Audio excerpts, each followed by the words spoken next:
2026 সালের 12 ফেব্রুয়ারির আগে পর্যন্ত যে ধরনের দুর্নীতি, অনিয়ম এবং অবহেলা পার্বত্য চট্টগ্রামকে করা হয়েছে, এটা আর এখন করা হবে না ইনশাআল্লাহ। আমাদের স্কুল বা স্কুলে যায় আমাদের মেয়েদের থেকে নিয়ে প্রসূতি মা পর্যন্ত এবং বয়স্ক মহিলাদের জন্য আমরা ইউনিয়ন পর্যায়ে যে স্বাস্থ্য মন্ত্রণালয়ের যে ফ্যাসিলিটি আছে সেটার বাইরেও যদি আমরা একটা এস্টাবলিশমেন্ট করতে পারি, তাহলে আমাদের এই যে উঠতি বয়সী কিশোরীরা সহ প্রসূতি মা এবং বৃদ্ধ যারা আমাদের মহিলা আছেন তাদেরকে স্বাস্থ্য সেবাটা প্রান্তিক পর্যায়ে গিয়ে আমরা পৌঁছতে পারব।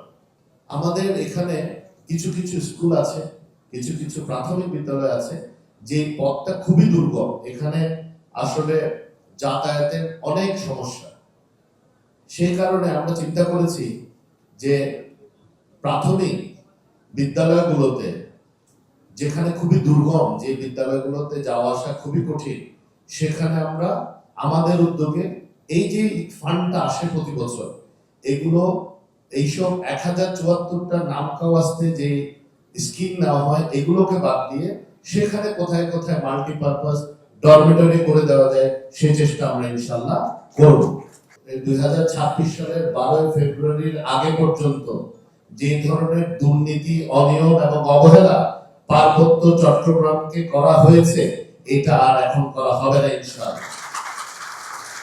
আমরা এই অঞ্চলকে অগ্রাধিকার দিয়ে এই অঞ্চলের সকল বাসিন্দাদের, পাহাড়ি হোক, বাঙালি হোক, যারাই হোক, সকল বাংলাদেশিদের জীবনমান উন্নয়ন এবং তাদের অবকাঠামোগত উন্নয়নকে আমরা সর্বোচ্চ প্রায়োরিটি দিয়ে কাজ করব। তাহলে আমরা কি কি পরিকল্পনা রেখেছি আপনাদেরকে সাথে নিয়ে বাস্তবায়ন করার?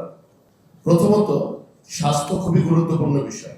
এই যে আমাদের যে বাজেটগুলো আমরা পাই, এগুলো এমন এমন সেক্টরে খরচ হয়, এগুলো সাস্টেনেবল বা টেকসই কোনো উন্নয়ন বা জীবনমান উন্নয়নে কোনো ভূমিকা রাখতে পারে না। 2 লক্ষ টাকার প্রজেক্ট, 2.5 লক্ষ টাকার প্রজেক্ট, এগুলো কোনো কাজে আসে, দেখা যায় পুরো টাকাটাই নষ্ট হচ্ছে।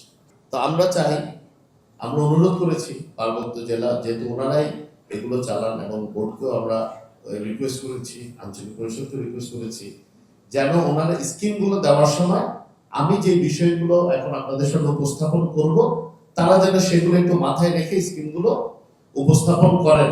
কাউকে খুশি করতে গিয়ে এই যে আপনি 2টা দেন, আপনি 2টা দেন, আপনি 3টা দেন, এই ধরনের স্কিম যেন ওনারা উপস্থাপন ভবিষ্যতে না করেন।